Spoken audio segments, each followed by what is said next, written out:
Vamos a dar inicio a la clase 2 del módulo 3, seguimiento de pacientes con enfermedades crónicas no transmisibles en contexto de COVID-19, estrategias de comunicación digital. Pensamos a la comunicación como una dimensión transversal y como una estrategia que posibilita la transformación de nuestros contextos. Desde la declaración de la pandemia por COVID-19, el sistema sanitario está en emergencia. ¿Cómo gestionamos una crisis desde el primer nivel de atención? ¿Qué papel juega la comunicación en la gestión de esta crisis? Los equipos de salud del primer nivel se encuentran frente al desafío de continuar con la atención de pacientes con enfermedades crónicas no transmisibles en contexto de emergencia sanitaria y ASPO. La respuesta debe surgir como una estrategia planificada desde el centro de salud con la comunidad. Y la comunicación debe formar parte de la implementación, no como herramienta, sino como un proceso que se vale de herramientas. Porque pensamos a la comunicación como diálogo y desde el territorio, como una dimensión que atraviesa las instituciones y a las prácticas sociales. Pero ¿cómo se reconfigura el vínculo y la atención con el paciente crónico en el contexto de aislamiento? Los equipos deben tomar decisiones a corto y mediano plazo para garantizar la atención de los pacientes crónicos en condiciones de aislamiento. Sabemos que aplicar la planificación estratégica en salud supone observar los problemas y necesidades en materia de salud que presenta una comunidad para definir prioridades, plantear acciones, asignar recursos y conducir el proceso de resolución o control del problema. Se sugiere entonces que los equipos de salud elaboren un plan de trabajo que les permita diagnosticar, planificar y ejecutar las acciones que se implementen desde el centro de salud.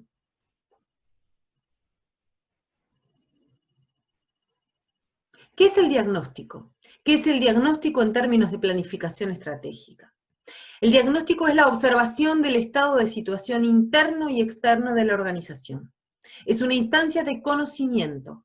Permite identificar actores, problemas, potencialidades. A modo de sugerencia, algunos puntos que podrían relevarse.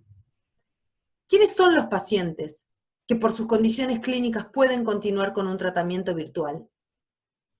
¿Cuáles son las dinámicas de atención que el centro puede ofrecer? ¿Cuáles van a ser los roles que los integrantes del centro de salud cumplan para sostener esa atención? ¿Cuáles son los medios que tengo para realizar las tareas?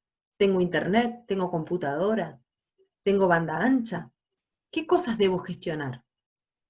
Y por supuesto, y último, pero no menos importante, ¿cuáles son los niveles de accesibilidad tecnológica que tiene la comunidad con la que trabajo?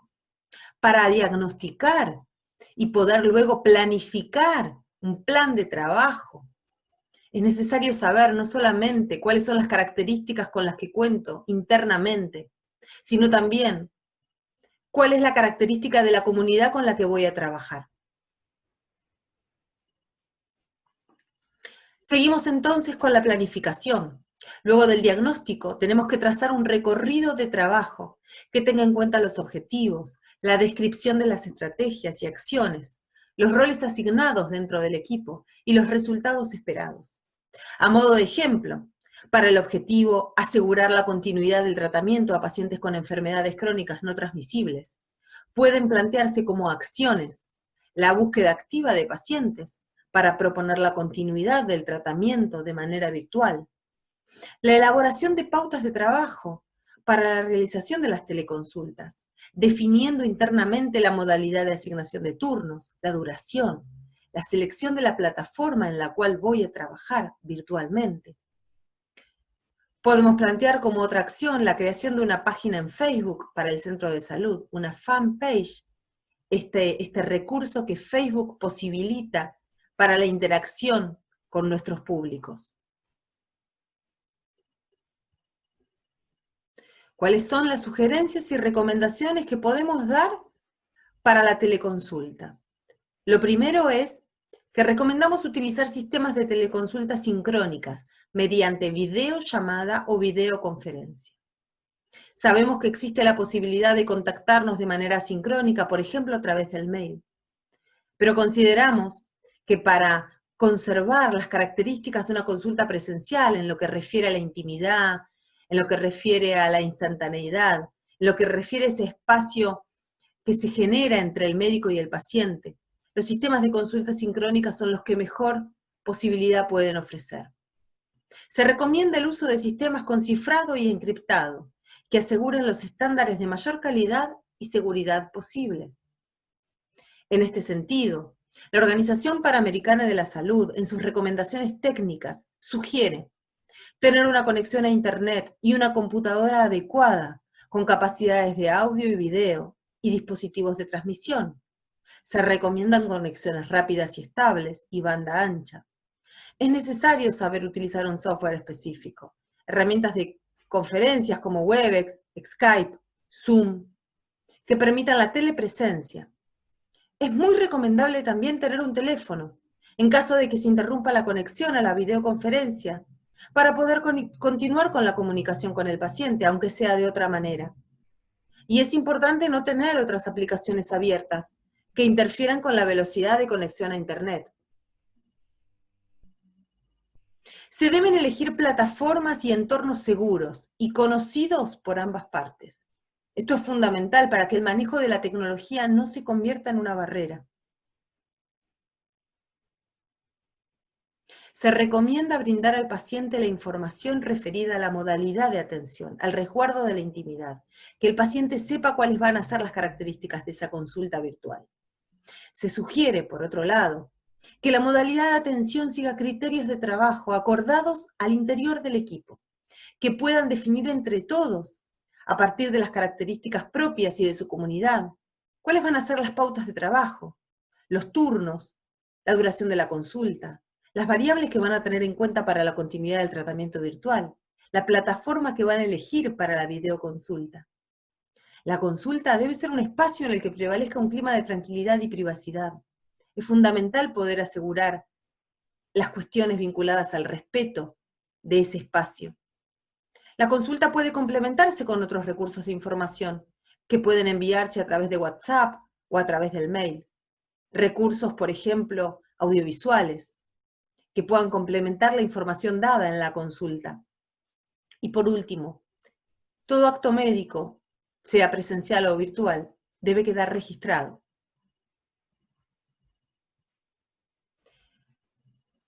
Pero sabemos que la prevención de enfermedades crónicas no transmisibles y la difusión de hábitos saludables son estrategias importantes para el abordaje integral de los pacientes. El abordaje requiere de acciones de prevención y promoción de hábitos saludables porque existe evidencia científica acerca de que la educación del paciente crónico conlleva un mejor autocontrol de su enfermedad y una mejora en la adherencia al tratamiento. En condiciones de aislamiento y o distanciamiento social, se deben buscar alternativas a las estrategias tradicionales que se daban en el consultorio, en la sala de espera o en las actividades comunitarias. En este nuevo contexto, las redes sociales, que en ocasiones tal vez funcionaron como herramientas complementarias para los equipos de salud, pasan hoy a ocupar el centro de las estrategias de comunicación. Como en cualquier otro abordaje comunicacional, pensar una estrategia en medios digitales implica centrarse en la idea de diálogo, de intercambio. La comunicación es un campo de sentidos en tensión. Por eso es necesario reconocer a los sujetos con los que dialogamos, su cultura, su diversidad, su subjetividad, su otredad. Gestionar la comunicación digital implica reconocer el vínculo y la retroalimentación de las dimensiones on y offline, porque no hay una comunicación online y una comunicación offline. Hay una comunicación que circula por distintos soportes. Por lo mismo, no podemos pensar que la prevención se resuelve o se limita a un posteo de Facebook. ¿Cuáles son las sugerencias y recomendaciones? Bueno, recomendamos utilizar las plataformas y redes sociales que tengan mayor alcance y que sean más utilizadas por nuestra comunidad. Según los datos de la última encuesta nacional de consumos culturales realizada en el año 2017, Facebook es la red social más masiva. El 64,4% de la población tiene una cuenta.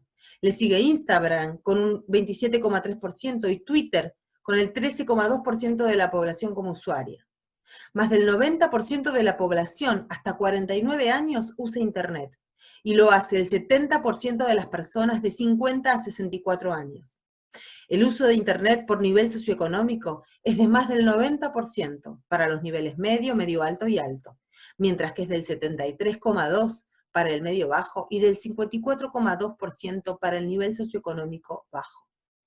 Vemos entonces que en nuestro país el uso de Internet y de redes sociales es extendido a todos los grupos etarios y a todos los niveles socioculturales y socioeconómicos, más allá de las diferencias. Y sabemos, según los datos de esta encuesta, que Facebook es la red social más masiva.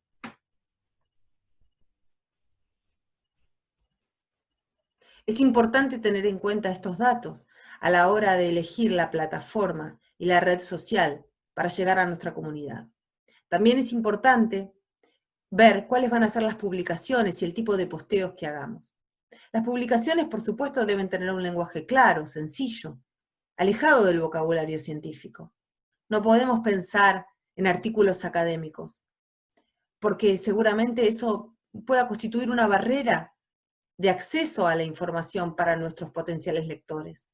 Tenemos que construir mensajes que generen empatía, identificación, que tengan el potencial de ser respondidos y replicados, convertidos en virales, compartidos en las redes sociales. Para eso tenemos que pensar en las características de la comunidad con la cual queremos dialogar. Nosotros tenemos la oportunidad de saber, de construir sus perfiles a partir del conocimiento previo que tenemos en nuestro consultorio. Eso nos va a permitir lograr publicaciones que tengan una llegada más efectiva y que nos permitan dialogar a partir del intercambio y la interacción.